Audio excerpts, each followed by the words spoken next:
friends, and welcome back to the Culture Book Podcast. It is very exciting that we are kicking off Season 3 of this show with Episode 1 of Use of Weapons. Now, just for reference, what we're going to do is have episodes based on the chapters as they appear. So it'll be 1 through 28 episodes, but we will clearly mark out which chapter we are referring to, and we will work off the printed copies chapter because it is quite a pain in the ass how the ebook and the audiobook all have butchered the chapter settings, which is quite ironic considering that this is a book written by a great futurist that is being ruined by future technology. Anyway, hello Sheridan. Hello John. How are you feeling about tackling another Ian M. Banks book? Well, now that I am actually reading the chapter that I was meant to have read, I'm feeling real positive. Okay, that's good. Now, I'm handling a paper copy just because you kind of need it for the reference with, as I said, the way the technology is butchering this. And just going through the starting, so you've got a cover. What do you make of the cover, Sharon? Walk us through that. This is it's an Orbit print that is the same cover appears on the Kindle edition, actually. Yeah, the same cover that appears on the Kindle, and it's 1990 copyright, which is when the book came out. This edition 2005. There we go. Okay, so what do you make of the cover? Well, it has a big battleship on it, so it made me think you'd really like it. It does have a big battleship on it, yes. There's a big city behind it. Yep. And it looks like bad stuff's happening. Yes, I think that's a pretty fair summary. It doesn't look like, Sydney Harbour with our battleship that just sits there, sort of not doing much. Well, it doesn't it doesn't go to war. We don't have any battleships in Sydney Harbour either. We used to though, but yeah. What is it, a frigate? Sometimes we have frigates there, yes. Are you impressed? I am. Occasionally destroyers. Sometimes landing helicopter docks. So it is simply titled, dedicated for Mick, M-I-C, could be Mike. In the acknowledgement, this is interesting. I blame Ken MacLeod for the whole thing. It was his idea to argue the old warrior out of retirement, and he suggested the fitness program too. Now, a few years ago when Ian M. Banks died, I ended up messaging the Scottish science fiction author Charles Stross, saying if someone was to try and round out a certain trilogy of books around an Ian M. Banks character, who do you reckon should do it? And he said it'd have to be Ken MacLeod. Who's Ken MacLeod? Well, he's a Scottish science fiction writer. Oh. Also quite good. So anyway, this is dedicated to him decades before I had that conversation. It could be Stross was aware of that. But did Stross respond to you? He did. He came back saying, it'll probably have to be Ken MacLeod. I mean, even I've heard of him. Yeah. Can you just randomly message people on the internet and they message you back? Well, if you have an interesting question that piques them, yeah. Wow. Sheridan's learned something. That's good. Okay, now we have the poem, which in the printed copy has a whole title page, which is quite something for a 2-page poem. Which is it's got the title page and then the title redone above the poem. Yeah. Now, we're not going to read the poem because that would certainly bring us into breach of copyright territory. We can read bits of the poem. Let's talk about the very first line of it. So the poem's called Slight Mechanical Destruction. And the first line is Zakalwi enfranchised. Hang on. So we're going into the poem, we're not doing our normal thing? Oh, you want to do the normal thing? Okay. Well, I could... All right. I will give a very quick summary that I don't even need to pull the timer out. I reckon I can do it in 30 seconds. Because this is the start of the book, but the culture is a galactic civilization of super intelligent supercomputers that keep billions of humans as pets, trillions of humans as pets. Sometimes it borrows humans we discovered in the last book from outside of their culture to do dirty work for them. And we're about to see where that goes. Awesome. Bing. Okay, Sheridan, do you want to try and recap the chapter and should I pull out the timer? I don't think you need to pull out the timer. I can do it real quick. Mm-hmm. There's 2 dudes. They're hiding out. They're drinking. And some bad stuff's going down. And they run away and they get bombed, but they escape. Yep. That's the prologue. That's the prologue. Yeah, but let us talk about. Oh, yeah, I didn't do the poem in my recap. No. The poem would be very hard to recapitulate. So the first line, let's go back to this, Zakawi enfranchised. What does that mean to you? Well, after reading the first chapter, there's one of the characters. Yes. So I must admit, I don't think I would use the word enfranchise in my everyday language. And when I looked it up, it has a historical definition. It has two meanings. Of slave. Mm-hmm. A freed slave. Yes. Yes, and it also means to give someone the vote. Yes. So, for instance, when the suffragettes campaigned to be allowed for women to be allowed to vote, they were fighting for the franchise. Which that would be how I would use the word if I was to use it. Would be to enfranchise someone, would be to grant them a right. Yeah, but it goes back all the way into Latin when you were either a slave or a free man, and so if you were stopped being a slave, then you were made a citizen and had a vote. That makes sense. Yeah, but it's yeah. So Zakawi, and I am absolutely positive Ian M. Banks was aware of all the many meanings of enfranchised when put it in his poem. So it's saying Zakawi gets a vote, or Zakawi stops being a slave. And then what else does this poem say to you or mean to you? Look, you're really more on the poetry zone. No, but see, this poem is rich in foreshadowing, but I know what's coming, so it's kind of wasted on me. So this is where you can bring something to our listeners for what you can take out of it. Well, and I mean, we might be crossing into some things I have with the first chapter is I was a bit confused about whether these two dudes are cultured dudes. Mm-hmm. So, this kind of... I can tell you neither of them are cultured dudes. Well, I thought so because they were drinking too much. I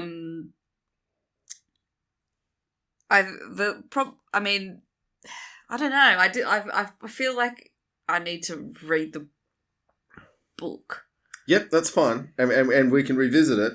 There is the line that comes through, in lots of quotes.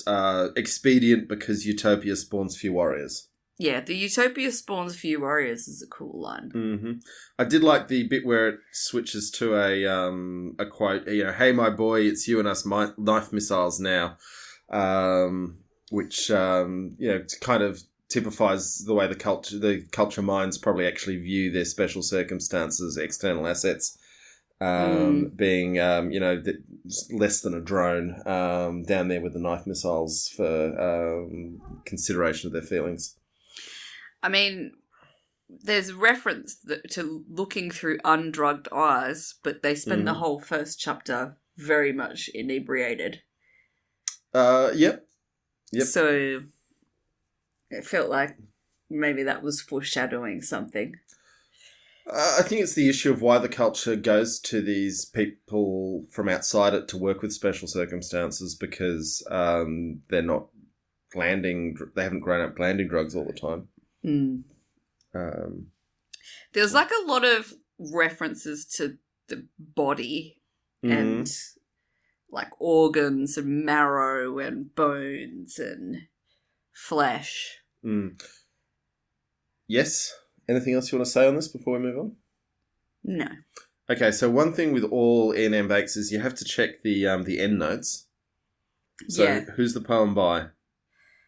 Rast Koduresa Diziet Emblis Sma da Maranhad. Yep. And it was written in Moraine. Mm-hmm. Yes. Which was the cultural language. And translation of someone.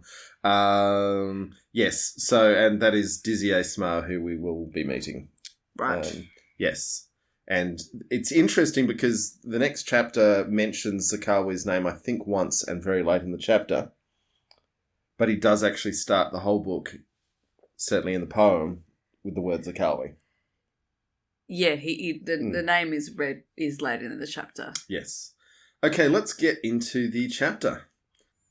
Now, sorry, not the chapter, the prologue. The prologue, yeah. Mm-hmm. But before we do that, it's whiskey time. Oh, Okay, so we have here, and this is another one that I got for my recent-ish birthday, this year's birthday, a Buna Halfthane, an Isla single malt Scotch whiskey, and this is the Sturader, or Sturader, I think it's got a pronunciation note there.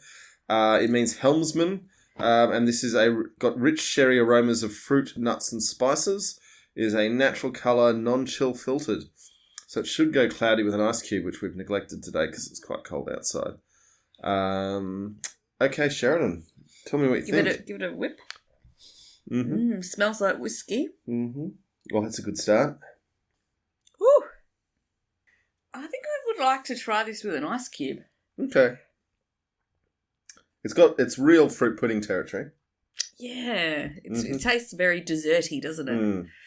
Yeah. What do you think? Give me your tasting notes. For my big issue here is that this is an Isla malt, and normally Isla malts are smoky AF. This doesn't seem very smoky. It is not particularly smoky. Having said that, as a lovely fruit pudding whiskey where it hasn't gone overboard with the banana notes, which tends to happen when they use steel stills, I think that's really actually awesome. Because a lot of times when whiskies go for the fruit pudding thing, there's just a heap of banana in it, and I personally don't find that enormously attractive. But yeah, no, this is if you're buying it because it's Isla and you're expecting smoke, it'll be disappointing. And my first few drinks of it have been like, so you've already had it before? Yeah. I've opened it before. I will say the second sip is much nicer. Yeah, it is quite. I feel like this would be quite nice after dinner. Oh, okay. Well, never know your luck in the big city. Once we get dinner, we might have another one.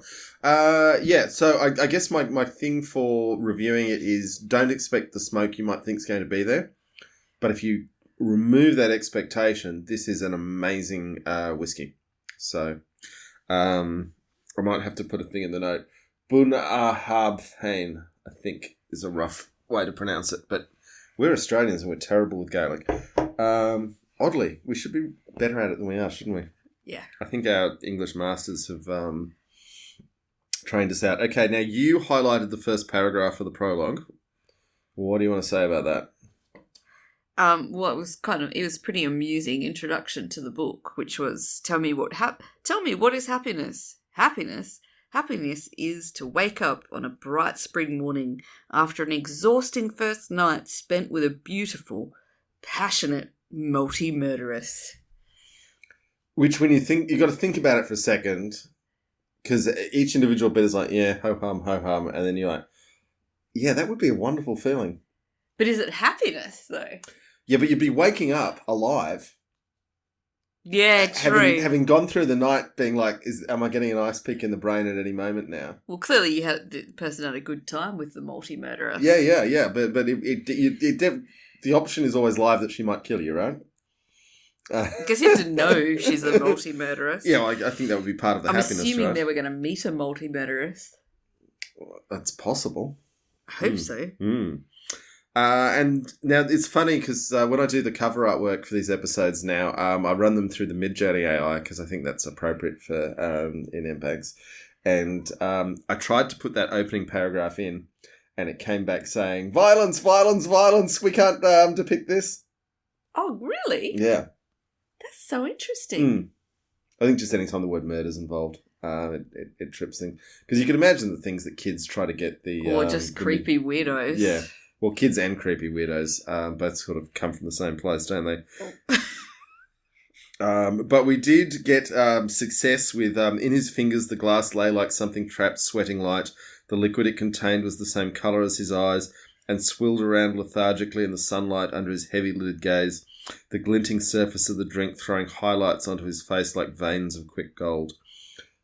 Which was a beautiful, evocative description of whiskey drinking, if ever I've seen one. I felt that the opening page of this book was quite fitting given our whiskey drinking. Mm-hmm. Yeah, well, we chose it for a reason. Yes, okay. What were your other highlights through this chapter, Sheridan? Well... Tell us about the setting, I guess. Well, they're clearly like kind of away from a group of people. Like they have resources. Like there's lots of guns and clothes and alcohol. So they've been separated somehow from a bigger... Yeah, it feels like they've deserted an army in some way or sense as a battle has been lost. Do you think they deserted? Oh, yeah, well, they've broken away from the main group and gone to loot the palace. It was unclear to me whether they deserted or just separated. Well, yeah, they don't seem to like each other. Oh, there's a lot of affection between them. He's pretty annoyed at dragging Cullis around unconscious. Well, you'd be very annoyed at dragging this enormous oaf around as well, wouldn't you? Actually, I don't even know how it's physically possible, to be honest. And, I mean, I'm sort of curious are they in a setting of their own culture or a different one? Well, that we still have to learn. I would say there is a little clue as to the technology level of the setting, which is the vehicle they make their getaway in is a half-track. What's that mean?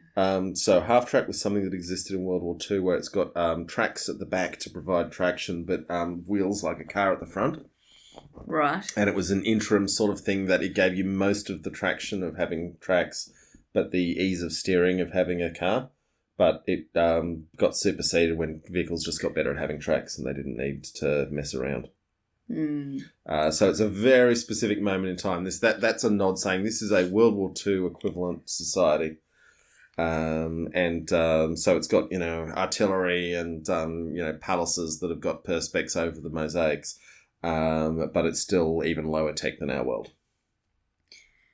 But clearly there's a lot of resource. Like, they seem to just have crap tons of guns and ammunition, which is kind of not that common in a... Well, it's a very rich palace that the owners have abandoned as this other army comes in, and these chances have wandered in the meantime. Do you get the vibe that they'd been there for a while? I don't think they'd been there longer than overnight. That was my sense of it. Long enough to pile up some valuables and open up the old bottles of wine and move on from that to the whiskey. And obviously Cullis is sort of drunken and unconscious and waking up under the table. So you already told me they're not culture. I mean, it seems fairly obvious because they're drinking so heavily. Yeah. Just like culture doesn't really do. I mean, the culture just does all sorts of drugs. Yeah, but they don't really need to drink. Yeah, they're not reliant on the booze. Yeah. So what are they, humanoid? They're definitely humanoid. I mean, I guess culture's humanoid. Yeah, culture's humanoid. They are humanoid. They obviously come from a society with like a monarchist structure because they refer to... Have you known princess? Cullis comes from a culture that's got a monarchical structure, but Zakawi sort of equivocates on that because he's like, oh yeah, I knew someone who was like a princess. Well, actually, that was what sort of confused me because when he says, I once knew someone who was nearly a princess and I carried part of her inside me for a time. And Cullis says, say that again, and he says, I carried part of her inside me. And he's like, wasn't that the wrong way round? Yeah. But, like, that sounds like, I was like, oh, he's culture. Because, like, he could, like, have, like, changed genders. That will be explained as we go. I felt like that threw me off. Keep reading. I was like, he's definitely culture. But then I was like, oh, maybe not. There are a couple of clues through here as to what's going on. Like, there were one or two dulled paintings and frayed tapestries on the walls, but vacant spaces for many more. So someone else has carried the real valuables away before these two have turned up and started wandering around. Yeah. And there's things like they're trying to prize guns off the wall, and it turns out they've been welded onto the wall and they can't, get them, but they find a bunch of other guns that are cool. Now, all the way through this that I kind of like, and that makes me realise the games Banks was playing in my head when I was a young man reading this, is that Zakawi is just described as the young man. He uses that phrase numerous times through this chapter. Yeah, and Cullis is the older man. Cullis is the older man. Cullis gets his name quite early, he does, yeah. and they use it. whereas Zakawi is just framed as the young man. And to a young man reading it, I can remember quite clearly, I just put myself in those shoes. Oh, now you like portraying like a 30-year-old. Yeah, well, now I've got a really a different view on it, which I'm finding interesting to go through. But yeah,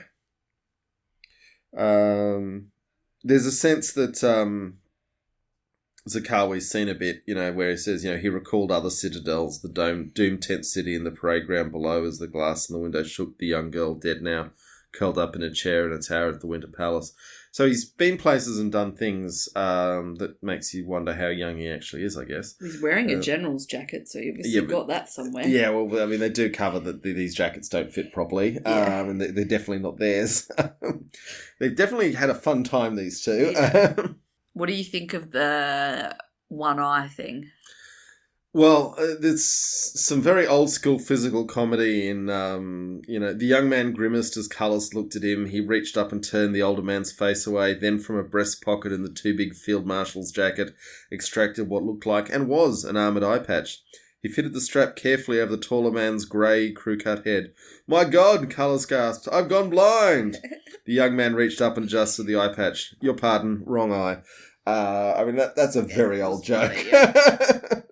But they say it's not an eye, but a light micro pistol. So does that mean you can shoot from it? Yeah. That's pretty cool. Yeah. Why does he even need a gun? Well, I guess it's a micro pistol. Yeah. So that's a last resort. Prison guards are taking you away, zap them with the gun they didn't know was there. Which is also, that is sort of a culture thing in that their agents often have, well, that was expandable guns in teeth and things like that. Yeah. That was another thing. I was like, oh, these are culture people, but it's just too much drinking. A micro pistol in the eyeball, that's quite advanced tech, really. But you could almost imagine in World War II a glass eyeball being able to fire.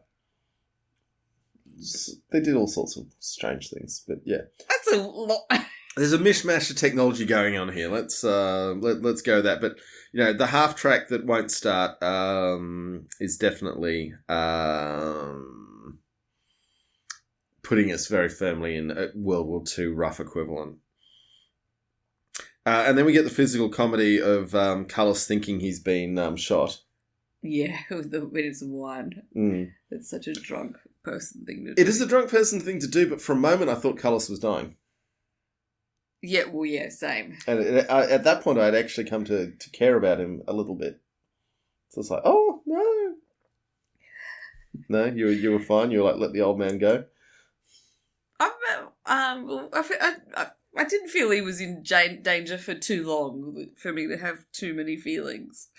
Okay. I thought he was definitely gone. And then, the first mention, I think, of Zakawi's name is Cullis saying, "Zakawi, I've been hit." No, he says it earlier than that. He says it after the eye patch. Oh, yeah. He says, fair enough, you know best, Zakawi. Okay, but it's still... Cullis keeps calling Zakawi. The narrator doesn't call That's Zakawi true, Zakawi. yes. Yeah. Is there some interesting narration deal like the last book? I don't know.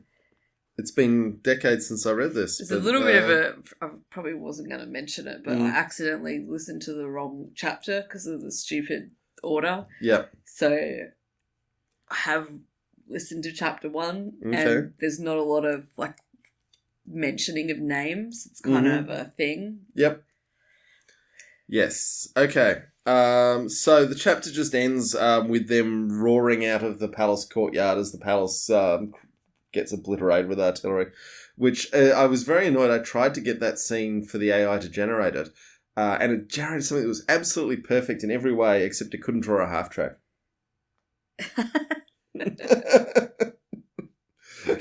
Mid-Journey AI doesn't know what a half track is and will just draw you a weird-looking tank. I'm a man who will not settle for a half track. So instead, we've got Zakawi drinking whiskey, which is also actually a very striking image. So they're clearly in a city it's not occupied, but it's, what do you call it, under... The invading army is moving in. Yeah. Yeah. Because they're trying to predict what kinds of sites they're going to go for. Yeah. And he said I thought they'd go for the palace Hmm. first, but... Yep. Now, the next episode is from... So the book is written in 3 parts. That's simple. Part 1 is The Good Soldier. The first chapter of that is called 1. The next chapter is called 13 in Roman numerals, which is part of the whole narrative structure of this book. And as we've discussed, there's significant problems depending on if you're listening to the audiobook or if you're using the Kindle edition. But this is the first chapter after the prologue in The Good Soldier. And let me just... The first paragraph begins, she made her way through the turbine hall. So that's the 1 chapter we're doing this time. If you're listening to the audiobook, you need to stop when it gets to 14 in Roman numerals. And we'll try and make 13. This all... I think it's 14, but anyway. No, it's 13. You just said 13. It is 13. There we go. Sheridan is correct. It's amazing how my short-term memory is capable of remembering things in less than 30 seconds. Awesome. Yes, so that's the next chapter we're going to do. And because they're very short chapters, we might even be back next week. Never know your luck in the big city. I give it up. I've actually already read it because I accidentally read the wrong one. Might do it tomorrow night. Actually, really looking forward to it because there's a really cool chick in it. Dizzy O'Smar. I didn't quite clock the name, but I hadn't. I usually I'm pretty sure it's Dizzy O'Smar, who is the author of the poem. Yes. Okay, folks. Thank you so much for listening. We really do appreciate your perseverance with this weirdly idiosyncratic podcast. And I do thoroughly enjoy watching the download numbers, so I know you're out there. We'll be doing a little bit more of audience engagement as this season goes on, but for now, thank you so much for listening, and we will be back probably in a week. Yay!